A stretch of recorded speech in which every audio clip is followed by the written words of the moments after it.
tumataas po si Cardano o mas kilala sa symbol na ADA ng halos 23% sa loob lamang ng isang linggo. Oo, ang laki ng inakyat niya at para sa karamihan ay mukhang ito ay isang sinyalis ng simula ng bull run. Pero teka lang, bago po tayo masyadong magdiwang, may mga babala rin na baka hindi natin dapat baliwalain. Kaya sa video na ito ay aalamin natin kung bakit ang pagtaas ni ADA ay pwede pong maging double-edged sword. Kaya pag-uusapan po natin ang mga on-chain signals, ang galaw ng mga traders sa spot derivatives market at kung bakit po sinasabi ng ilang analyst na posibleng bumagsak ulit si ADA bago po siya makaakyat sa presyong $3 or higit pa. Yan, pero bago tayo magpatuloy ay pakibasa na lamang po muna ang disclaimer dito po sa ibaba ng ating screen. Yan, sa loob po ng nakaraang 7 araw, si Cardano ay tumaas ng 23%. At sa nakalipas na 24 oras ay nagdagdag pa siya ng 3.52%. Kung trader ka, sigurado akong napansin mo ang pagtaas na ito. Marami pong nagtatanong kung ano kaya ang dahilan. At ang sagot ay kombinasyon po yan ng positive market sentiment, mas mataas na activity sa DeFi at syempre speculation. Ayon po sa DeFi Llama, tumaas po ang TVL or Total Value Lock ni Cardano ng 3.44%. Umabot na ito sa halos $314 million. Ibig sabihin ay marami pong investors ang naglalagay ng ADA sa iba't ibang protocols para kumita ng passive income na kadalasang sinyales ng long-term bullish conviction. Pero ang tanong, sa kabila po ng magandang balita ay bakit sinasabi ng iba na kailangan natin na mag-ingat? Ayan. Ano nga ba ang ibig sabihin ng distribution phase? Kapag sinabi po nating distribution phase sa crypto trading, ito ay panahon kung saan maraming investors ang nagsisimulang magbenta ng kanilang mga hawak na tokens para kunin na ang kanilang kita.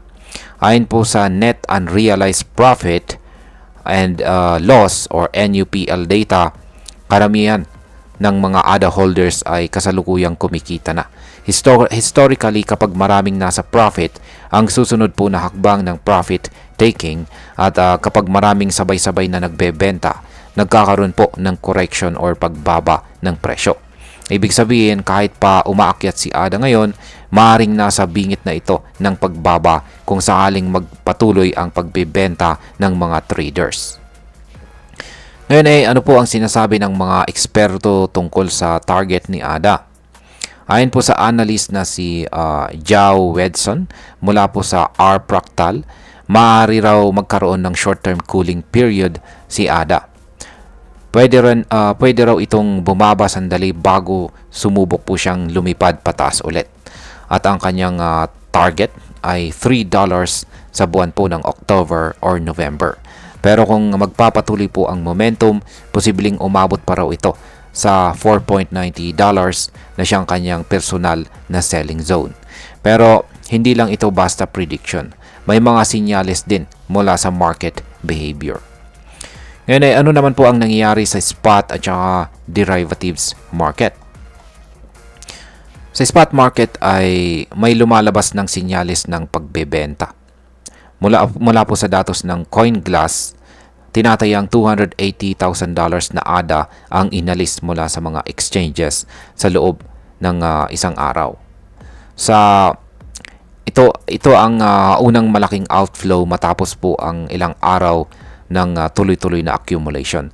Ibig sabihin ay may mga investors nang lumalabas sa market. Samantala sa derivatives market ay nagkakaroon po ng deadlock.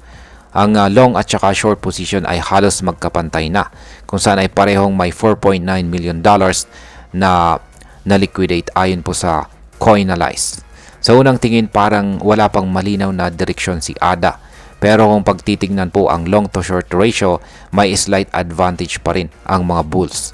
Halos 76% ng mga traders ay pabor po sa pagbili, habang 24% lang ang sa pagbebenta. Ito ang sinyalis na mas marami pong umaasang tataas pa si ADA, pero tandaan, kung biglang dumami po ang nagbenta, pwede ring bumagsak ang presyo at malugi ang mga bullish traders.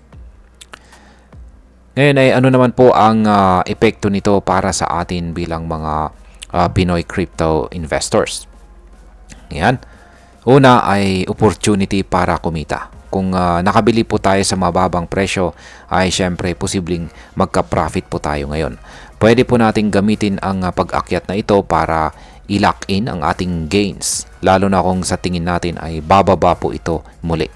Pangalawa ay babala laban sa FOMO. Yan, para po sa mga hindi pa nakakapasok ay huwag po tayong basta-basta papasok dahil lamang po sa hype. May kasabihang buy the rumor, sell the news.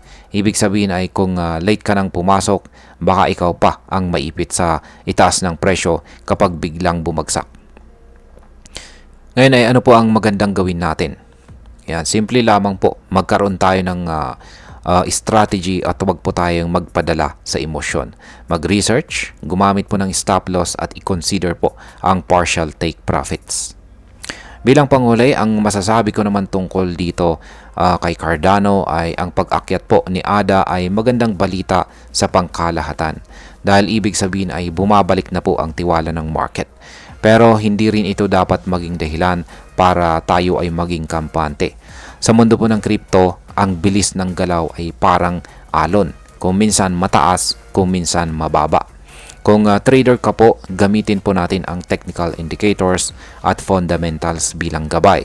At kung ikaw naman po ay isang long-term holder, tingnan mo kung pasok pa rin ba si ADA sa iyong portfolio goals. At ang pinakamalaga ay huwag po tayong maging bulag sa hype. Hindi lahat ng pag-akyat ay tuloy-tuloy. At minsan ang pinakamalaking traps ay nag-uumpisa po sa mga rally na mukhang walang preno. At ayun, hanggang dito na lamang po tayo sa video na ito mga ka-crypto. Marami pong salamat sa panunood. Ingat po tayo lagi at God bless po sa ating lahat.